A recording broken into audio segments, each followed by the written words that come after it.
बिस्मिल्लाहिर्रहमानिर्रहीम। Dear students, chemistry class 10th chapter 1 हम complete कर चुके हैं। आज हम उसकी एक्सरसाइज देखेंगे।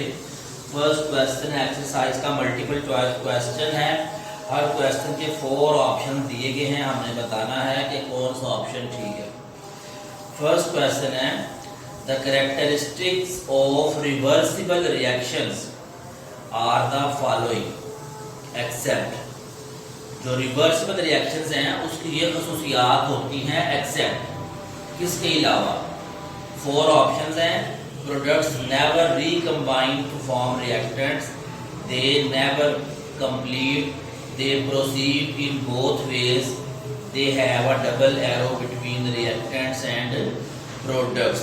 तो reversible reactions never complete, they proceed in both ways और दे हैव डबल एरो, ये तीनों कैरेक्टरिस्टिक्स जो है वो रिवर्सिबल रिएक्शंस के हैं। जो ए ऑप्शन है products never recombine to form reactants, A option जो है वो इसका ठीक है। तो फर्स्ट का ए ऑप्शन जो है वो राइट आंसर है। सेकंड है in the lime kill the reaction, एक रिएक्शन है कैल्शियम कार्बोनेट का और वो प्रोड्यूस करता है कैल्शियम ऑक्साइड और carbon dioxide goes to completion because। तो बताना है कि जो रिएक्शन है ये कंप्लीट किस वजह से होता है। तो इसके 4 ऑप्शंस हैं। Because of high temperature, calcium oxide is more stable then calcium carbonate, CO2 escape continuously और CaO is not dissociated। तो सी ऑप्शन जो है वो इसका राइट आंसर है। Carbon dioxide escape continuously. हमने इस टॉपिक में डिस्कस किया था कि अगर ओपन सिस्टम होगा तो कार्बन डाइऑक्साइड जो प्रोड्यूस होगी वो फ्लास्क के माउथ से एस्केप होती जाएगी। अगर हम सिस्टम को क्लोज करेंगे तो फिर रिवर्सिबल रिएक्शन जो है वो होना शुरू हो जाएगा। तो सी ऑप्शन जो है वो इसका राइट आंसर। क्वेश्चन 3 है फॉर द रिएक्शन, ये एक रिएक्शन राइट है 2A प्लस B और प्रोडक्ट है इसका 3C। ये एक रिएक्शन है, इसके लिए हमने इक्विलिब्रियम कांस्टेंट एक्सप्रेशन राइट करना है। तो आपको मालूम है कि जब हम KC राइट करते हैं तो प्रोडक्ट्स को हम न्यूमरेटर में राइट करते हैं। जो नंबर होगा वो पावर में आ जाएगा। ए से पहले 2, ये उसकी पावर और ये B। ये वाला ऑप्शन जो है वो ठीक है। तो ये ऑप्शन जो है वो आपका डी में राइट है। तो थर्ड क्वेश्चन का डी ऑप्शन जो है वो राइट आंसर। फिर नेक्स्ट है number 4 when a system is at equilibrium state, जब कोई सिस्टम इक्विलिब्रियम स्टेट में होता है तो इन चारों में से कौन सी बात ठीक है।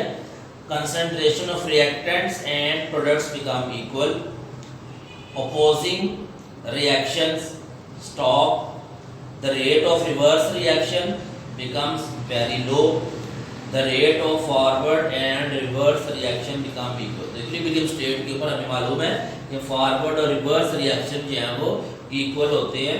तो डी ऑप्शन जो है वो इसका राइट आंसर है कि फॉरवर्ड और रिवर्स रिएक्शन इक्वल रेट के ऊपर हो रहे हैं। नेक्स्ट 5th है which one of the following statement is not correct about active mass। Active mass के बारे में इनमें से कौन सी स्टेटमेंट करेक्ट नहीं है।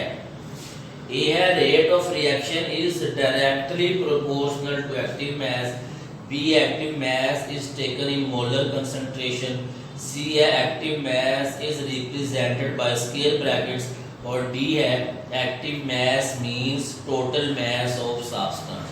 डी ऑप्शन वाली जो स्टेटमेंट है वो ठीक नहीं है कि एक्टिव मास का मतलब होता है टोटल मास ऑफ सब्सटेंस। तो डी ऑप्शन जो है वो इसका राइट आंसर है 5th। नंबर 6 है when the magnitude of Kc is very large, जब Kc की वैल्यू लार्ज हो तो वो क्या इंडिकेट करता है। Reaction mixture consists of almost all products, reaction mixture has almost all reactants, reaction has not gone to completion, reaction mixture has negligible products। तो हमें मालूम है कि जब Kc की वैल्यू लार्ज हो तो ये इंडिकेशन होती है कि इस वक्त सारे के सारे प्रोडक्ट्स हैं, रिएक्शन जो है वो ऑलमोस्ट कंप्लीट हो चुका है, सारे के सारे रिएक्टेंट प्रोडक्ट्स में कन्वर्ट हो चुके हैं। तो ए ऑप्शन जो है वो इसका राइट आंसर है। नेक्स्ट नंबर 7 में कह रहा था when the magnitude of Kc is very small, जब Kc की अमाउंट कम होती है, Kc की वैल्यू कम होती है, तो ये क्या इंडिकेट कर रहा है, equilibrium will never establish, all reactants will be converted to products, reaction will go to completion, amount of product is negligible. तो Kc की वैल्यू जब स्मॉल होती है तो ये इंडिकेट कर रहा है कि इस वक्त सब के सब रिएक्टेंट्स हैं, प्रोडक्ट्स जो है वो ना होने के बराबर है। तो डी ऑप्शन जो है वो ठीक है, the amount of product is negligible. D option जो है वो इसका राइट आंसर। नेक्स्ट नंबर 8 में कह रहे हैं the reactions which have comparable amounts of reactants and products at equilibrium state है, ऐसे रिएक्शन जिनकी इक्विलिब्रियम स्टेट के ऊपर कंपेरेबल अमाउंट और रिएक्टेंट और प्रोडक्ट की, ये क्या शो करता है, very small value Kc, very large Kc value, moderate Kc value और नन ऑफ दीज। तो सी ऑप्शन जो है वो इसका राइट है। जब कंपेरेबल अमाउंट हो तो उस वक्त Kc की वैल्यू ना बहुत कम होती है ना बहुत ज्यादा होती है, मॉडरेट वैल्यू होती है उस वक्त Kc की। तो सी ऑप्शन जो है वो इसका राइट आंसर है। Next number 9 at dynamic equilibrium, dynamic equilibrium में reaction stop to proceed, amount of reactant and products are equal, speed of forward reverse reactions are equal, reaction can no longer be reversed। हमें मालूम है कि equilibrium state में reverse और forward reaction जो है वो एक ही स्पीड से चल रहे होते हैं, तो इसका सी ऑप्शन जो है वो राइट आंसर।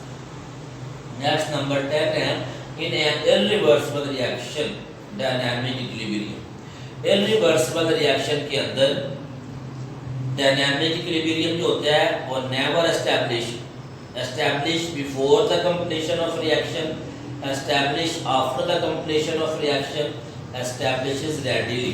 तो हमें मालूम है जो इररिवर्सिबल रिएक्शन है उनमें डायनामिक इक्विलिब्रियम जो है एस्टैब्लिश हो ही नहीं सकता। तो ए ऑप्शन जो है नेवर एस्टैब्लिश, ए ऑप्शन जो है वो इसका राइट आंसर।